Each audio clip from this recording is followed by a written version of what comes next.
Matthew Evans, un homme riche dans la fin de la soixantaine, était assis seul dans sa Mercedes argentée, tapotant nerveusement son pouce contre le volant. La climatisation bourdonnait doucement, essayant de combattre la chaleur étouffante du Kentucky. Retraité et fortuné après une carrière réussie en finance, Matthew avait l'habitude que tout fonctionne à son avantage.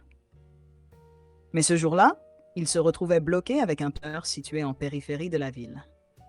Après plusieurs tentatives infructueuses pour appeler une assistance routière, il soupira et accepta à contre-cœur l'idée qu'il devrait attendre. Alors qu'un soupçon de frustration commençait à monter en lui, il aperçut une silhouette se rapprochant sur la route. C'était un garçon, peut-être de 13 ou 14 ans, portant un t-shirt délavé et des baskets usées. Avec une expression déterminée, il s'approcha de la voiture. « Un pneu crevé, monsieur. »« Oui, effectivement, » répondit Matthew, ressentant à la fois un soulagement et une légère inquiétude. « J'espérais obtenir un peu d'aide, mais mon téléphone n'a pas de réseau ici. » Le garçon esquissa un léger sourire. « Je peux m'en occuper, » dit-il, s'agenouillant sans hésitation près du pneu. « Mon grand-père m'a appris à changer un pneu l'été dernier. Vous avez une roue de secours ?» Matthew désigna le coffre d'un geste. Le garçon l'ouvrit et sortit les outils nécessaires. En quelques minutes, le jeune garçon, comme s'il avait fait cela toute sa vie. Matthew, debout à côté, sentit une étrange humilité s'installer en lui, une émotion qu'il n'avait pas ressentie depuis longtemps. Quand le garçon eut terminé, il se redressa et essuya ses mains sur son jonc avant de dire simplement « C'est fait ». Matthew, touché, sortit quelques billets de son portefeuille et les tendit au garçon. « Prends ça, vraiment, merci pour ton aide. » Mais le garçon recula légèrement, levant poliment la main. « Merci, monsieur, mais je n'ai besoin de rien. Je suis juste content d'avoir pu aider. » Matthew resta stupéfait, observant le garçon s'éloigner tranquillement, les billets toujours en main. Resté seul, Matthew rangea les billets dans son portefeuille et remonta dans sa voiture. À travers le rétroviseur, il regarda la silhouette du garçon disparaître au loin. Durant tout le trajet de retour, ses pensées étaient absorbées par cet étrange jeune garçon. Il y avait une dignité tranquille chez lui, une assurance qui ne venait ni de l'argent ni du privilège, mais de quelque chose de plus profond. Ce soir-là, assis dans le fauteuil en cuir de son bureau, entouré d'étagères remplies de livres qu'il ouvrait rarement, Matthew ne pouvait s'empêcher de repenser à ce sourire confiant. Son dîner, un steak parfaitement préparé accompagné d'asperges, restait intact sur la table à côté de lui. L'image du garçon marchant au loin, avec rien d'autre qu'un sourire, continuait de le hanter. Le lendemain matin, Matthew ressentit une étrange impulsion. Il devait retrouver ce garçon. Il ne savait pas pourquoi, mais il avait le sentiment que quelque chose restait inachevé. Peut-être était-ce de la culpabilité, de la gratitude, ou juste une simple curiosité. Il reprit la route, parcourant le même chemin en voiture, scrutant chaque horizon pour apercevoir le garçon. Pendant des heures, il s'arrêta dans des stations-service et de petits restaurants, questionnant quiconque voulait bien l'écouter. Finalement, dans un petit café, une vieille femme derrière le comptoir lui répondit. « Vous parlez sûrement d'Elijah. Ce garçon aide toujours tout le monde par ici. Il vit avec sa maman à Harlan. »« Harlan, » répéta Matthew, enregistrant mentalement cette information. « Merci. » La petite ville de Harlan se trouvait à 1 heure de route, nichée au pied des Appalaches. Matthew ne remarqua même pas la beauté du paysage, trop occupé par ses pensées. En arrivant à Harlan, Matthew découvrit une petite ville calme, bordée de maisons modestes et de petits commerces. En posant des questions aux habitants, il fut finalement guidé vers une petite maison située à la périphérie de la ville. La maison semblait usée mais bien entretenue, avec un porche légèrement affaissé sous son propre poids. Matthew gara sa voiture et resta un moment immobile, hésitant sur les mots qu'il utiliserait. Prenant une profonde inspiration, il finit par frapper à la porte. Une femme dans la quarantaine ouvrit. Elle semblait fatiguée, mais dégageait une gentillesse évidente, ses yeux scrutant Matthew avec curiosité. « Bonjour, puis-je vous aider ?» demanda-t-elle. « Bonjour », répondit Matthew en s'éclaircissant la gorge. « Excusez-moi de vous déranger, mais je pense avoir rencontré votre fils hier. Elijah, n'est-ce pas ? Il m'a aidé avec un pneu crevé. » Un sourire adoucit immédiatement son visage. « Ça ressemble bien à mon Elijah, » dit-elle avec fierté. « Il aide toujours les gens. »« Je voulais le remercier correctement, » expliqua Matthew. Il a refusé tout ce que je voulais lui offrir hier. Elle hocha la tête avec un petit sourire et fit un pas de côté. Il est dans le jardin. Vous pouvez l'attendre si vous voulez. Matthew entra, observant l'intérieur modeste mais chaleureux. Le mobilier était simple, mais bien entretenu, et les murs étaient décorés de photos de famille et de dessins faits à la main, probablement par un Elijah plus jeune. Dans le jardin, Elijah réparait une clôture en bois. En voyant Matthew, il leva la tête, visiblement surpris. « Bonjour, monsieur », s'exclama-t-il en essuyant ses mains sur son genou. « Que faites-vous ici » Matthew sourit, légèrement nerveux. « Je voulais te remercier encore une fois. Tu m'as aidé alors que j'en avais vraiment besoin, et je ne pouvais pas m'empêcher d'y penser. » Elijah haussa les épaules, son expression restait simple et sincère. « Ce n'était pas grand-chose, répondit-il. Mais pour Matthew, c'était beaucoup. Il se sentait obligé de faire quelque chose pour ce garçon et sa famille. » Matthew observa Elijah un moment, impressionné par son calme et sa simplicité. Il se pencha légèrement, cherchant ses mots. « Tu sais, Elijah, ce que tu as fait pour moi hier, c'était exceptionnel. Peu de gens aident des inconnus sans rien attendre en retour. » Elijah inclina légèrement la tête, comme s'il était surpris par cette réflexion. « Je ne vois pas ça comme ça, répondit-il avec naturel. Si quelqu'un a besoin d'aide et que je peux l'aider, pourquoi ne pas le faire ?» Cette logique simple, presque enfantine, laissa Matthew sans voix. Il observa le jardin autour de lui. Une clôture faite de morceaux de bois disparates, une balançoire rouillée qui penchait dangereusement, et un gazon clairsemé. La maison, bien qu'accueillante, montrait des signes évidents d'usure. « Tu as une bonne tête sur les épaules, Elijah » dit Matthew avec un sourire sincère.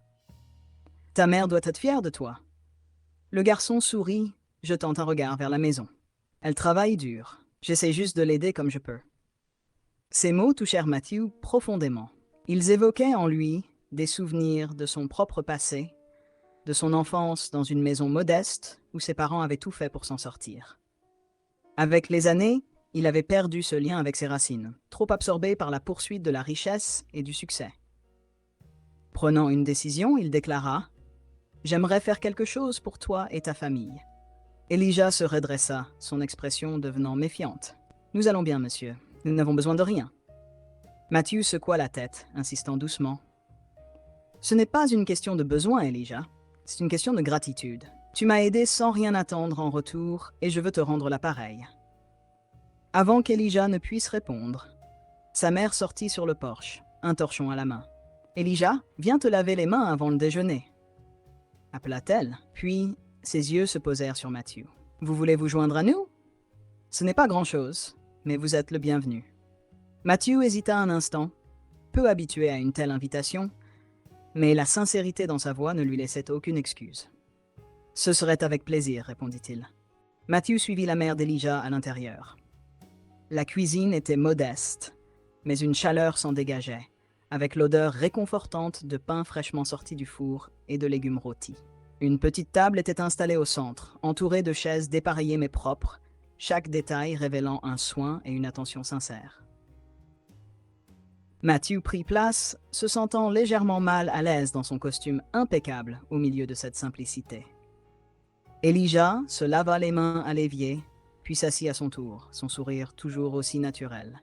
Pendant le repas, Matthew se retrouva captivé par leur conversation. Elijah parlait avec enthousiasme de son école, de ses amis et de son rêve de devenir ingénieur. Sa mère, elle, partageait des anecdotes sur la communauté, parlant avec une fierté tranquille des voisins qui s'entraidaient dans les moments difficiles. Matthew, habitué aux dîners formels et aux conversations calculées, trouva dans cette maison quelque chose de nouveau, de sincère. Pour la première fois depuis longtemps, il écoutait avec un réel intérêt, absorbant chaque mot, chaque détail.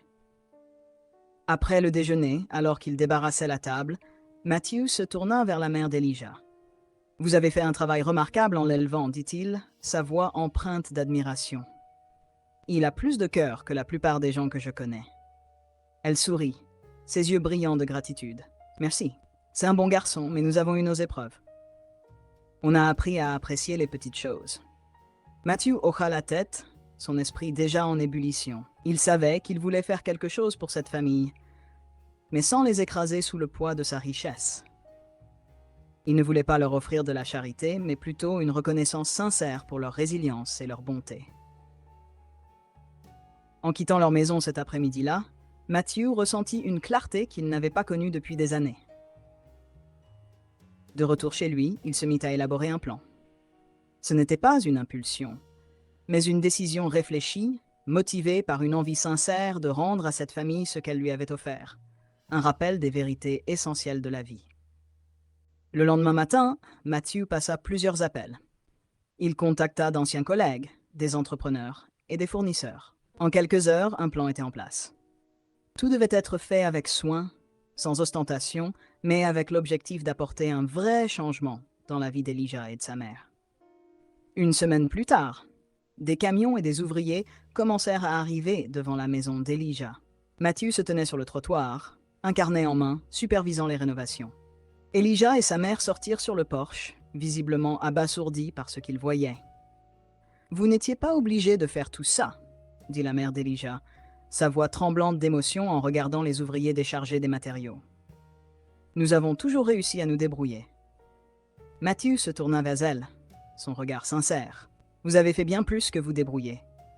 Vous avez prospéré malgré les défis. Mais vous m'avez donné quelque chose que je ne savais même pas que je cherchais. Alors laissez-moi vous remercier à ma manière. » Elijah, d'ordinaire si bavard, resta silencieux, observant les ouvriers avec un mélange de curiosité et d'étonnement. Matthew s'agenouilla légèrement pour être à sa hauteur et lui dit « Tu m'as appris quelque chose, Elijah. Aider les gens, c'est pas une question d'argent. C'est une question d'être présent. Et aujourd'hui, je veux être présent pour toi. » Au fil des semaines, la maison connut une transformation totale. Le porche affaissé fut remplacé par une structure solide. Le toit, qui fuyait par endroits, fut réparé. À l'arrière, la vieille balançoire rouillée laissa place à une nouvelle, flambant neuve. À l'intérieur, les murs furent repeints, les sols polis et la cuisine équipée d'appareils modernes. Chaque détail fut pensé pour offrir à Elijah et à sa mère un lieu où ils pourraient non seulement vivre, mais aussi s'épanouir. Elijah, malgré les encouragements de Matthew à profiter de son enfance, ne put s'empêcher de participer. Il aidait à transporter des planches, balayait les débris et observait les ouvriers avec une fascination grandissante. L'un d'eux, un homme costaud nommé Joe, remarqua l'intérêt du garçon et lui montra comment mesurer des planches de bois et utiliser des outils simples. Matthew, observant tout cela de loin, sentit une chaleur nouvelle s'installer en lui. Pour la première fois depuis des années, il avait l'impression de faire quelque chose de vraiment significatif. Un soir, alors que le soleil se couchait lentement derrière les collines, les travaux touchaient à leur fin. Matthew se tenait sur le nouveau porche, regardant Elijah et ses amis courir autour de la balançoire toute neuve, leur rire résonnant dans la douce lumière du crépuscule. La mère d'Elijah s'approcha, une tasse de thé glacée à la main, qu'elle tendit à Matthew avec un sourire. « Vous n'avez pas seulement réparé une maison, » dit-elle doucement. « Vous avez donné à ma famille un nouveau départ, une raison d'espérer. Je ne sais pas comment nous pourrons jamais vous remercier. » Matthew secoua la tête, sa voix empreinte d'une sincérité profonde. « Vous m'avez déjà remercié. Vous m'avez rappelé ce qui est vraiment important dans la vie, la famille, les liens humains et un sentiment de but. C'est moi qui vous dois des remerciements. » Le dernier jour des travaux fut presque une fête. Les voisins, curieux de voir la transformation, s'arrêtèrent pour admirer la maison et offrir de petits cadeaux. Des pots de confiture maison, du pain fraîchement cuit, et même quelques fleurs en pot. Elijah, lui, ne pouvait cacher son enthousiasme. Il montra fièrement à ses amis sa nouvelle chambre fraîchement peinte et la cuisine moderne. Son énergie et sa joie étaient contagieuses, et Matthew se surprit à sourire plus qu'il ne l'avait fait depuis des années. Alors que la nuit tombait, Matthew se retrouva de nouveau sur le porche avec Elijah et sa mère. Le garçon, épuisé mais toujours souriant, s'assit près de lui, ses yeux brillants d'une réflexion. « Monsieur Matthew, commença-t-il timidement, j'ai beaucoup réfléchi à ce que vous avez fait pour nous. Un jour, j'aimerais faire la même chose. Aider les gens comme vous l'avez fait. » Matthew posa une main sur l'épaule du garçon, son regard rempli de fierté. « Tu aides déjà, Elijah. Ton geste de bonté a tout déclenché.